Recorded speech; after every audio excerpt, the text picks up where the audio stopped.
मैंने तुझे फ़ोन किया था अमन, तूने मेरा फ़ोन क्यों नहीं उठाया? फ़ोन क्या तुझे इसलिए दिया है कि फ़ोन रखकर कहीं भी भूल जाओ और अपने बाप का ही फ़ोन ना उठाओ? पापा वो मैं बाथरूम में गया था ना, तो मुझे पता ही नहीं चला कब आपका फ़ोन आया। मैंने जैसे ही देखा कि आपका फ़ोन आया था, मैं तुरंत ही फ़ोन करने के लिए जा रहा था, लेकिन तभी आप घर पर आ गए।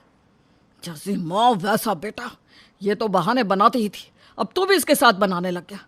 देख, आज जो हो गया सो हो गया, लेकिन दोबारा ना हो, वरना तेरी खाल खींच दूंगा। मुझे ये सब बिल्कुल भी पसंद नहीं है। अरे जवान बेटा है, आप उस पर क्यों इतना चिल्ला रहे हो?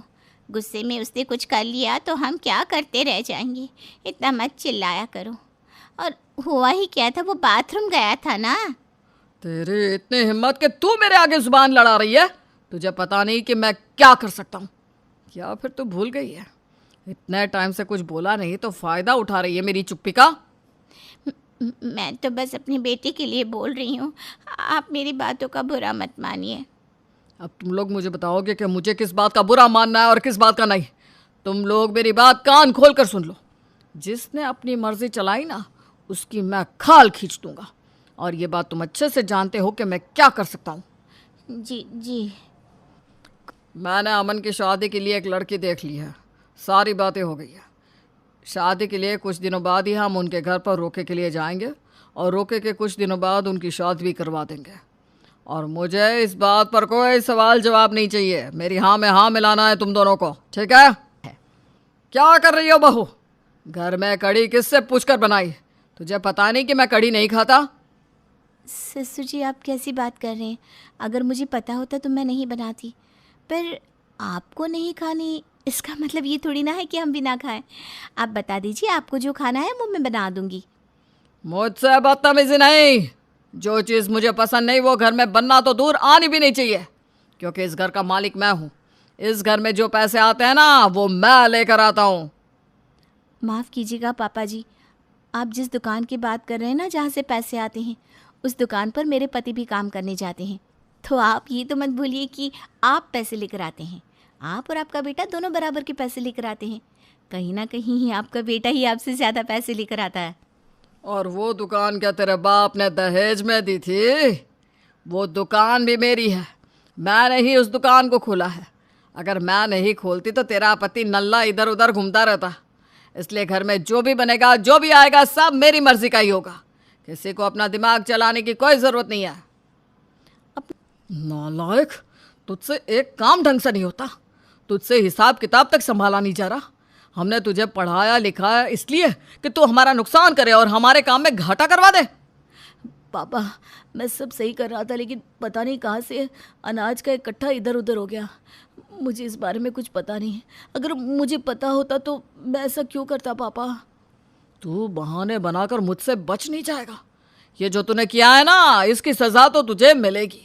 और जब तक सज़ा नहीं मिलेगी तब तक तुझे अकल भी नहीं आएगी।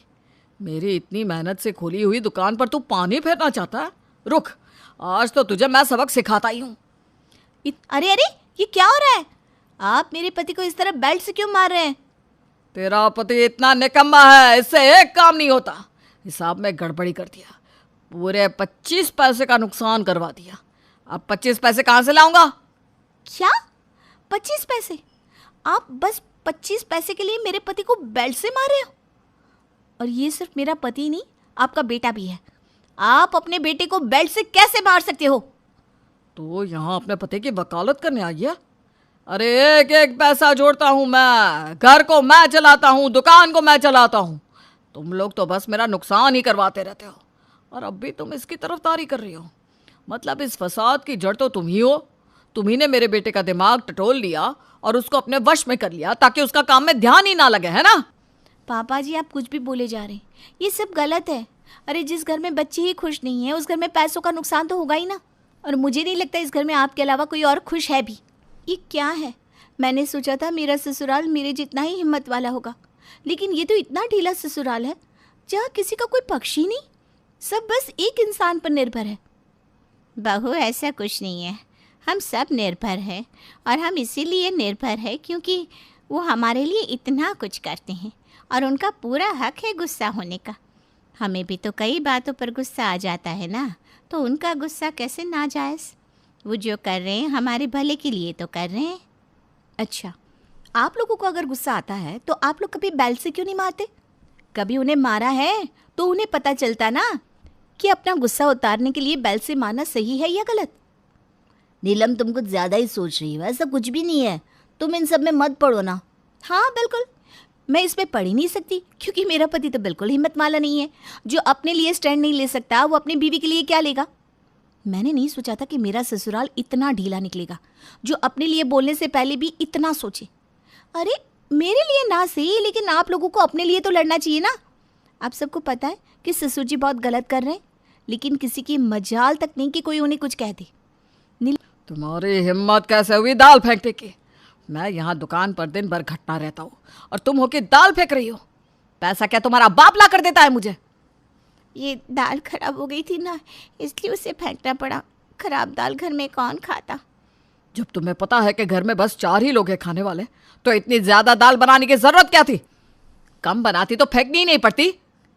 ये दाल आपके हिस्से की बची थी। आपने कहा था ना आप खाना खाओगे, लेकिन घर आकर आपने खाना नहीं खाया तो वो दाल बच गई और वो बाद में ख़राब हो गई, इसलिए मुझे उसे फेंकना पड़ा। तो तुम्हारे कहने का ये मतलब है कि वो दाल मेरी वजह से खराब हुई है? मतलब घर में जो नुकसान हो रहा है वो मेरी वजह से हो रहा है, यही कहना चाह रही हो ना तुम? नहीं नहीं है, ऐसा कुछ नहीं कहना चाह रही हूँ। मैं बस आपकी बात का जवाब दे रही हूँ कि दाल हमारी वजह से नहीं बची, बल्कि आपने नहीं खाई थी। तुम दोनों माँ बेटे को कुछ ज्यादा ही चर्बी आ गई ना, हैं? घर में बहू क्या आ गई, तुम दोनों के तो पंख निकल गए। तुम दोनों भूल गए कि मैं क्या हूँ। कोई बात नहीं, आज मैं तुम दोनों को याद दिला ही देता हूँ अच्छे से कि मैं हूँ क्या। बस पापा, बस बहुत हो गया। हम लोग बस आपकी इज्जत करते हैं, इसलिए कुछ बोलते नहीं, लेकिन आपने हमारी चुप्पी का अपने फ़ायदे के लिए इस्तेमाल करना शुरू कर दिया। देख रही हो तुम, तुम्हारे बेटे को कैसे मुझे जवाब दे रहा है। जवाब देने पर मजबूर भी आप ही ने किया है। आपको हम लोगों की कोई कदर नहीं है, बस हमेशा मैं ही करते रहते हैं। पापा, मैं आपकी बहुत इज्जत करता हूँ, इसलिए अब तक मैं चुप था, लेकिन अब आपने हद पार कर दी। मैं बड़ा हो गया हूँ, माँ आपकी धर्म पत्नी है और आप हम दोनों की इज्जत ही नहीं करते। यहाँ तक कि आप अपनी बहू की भी इज्जत नहीं करते, और आप चाहते हैं कि हम आपकी इज्जत करें। बस पापा, अब इससे ज़्यादा कुछ नहीं हो पाएगा। अगर आज के बाद माँ या मुझ पर आपने हाथ उठाया तो अच्छा नहीं होगा।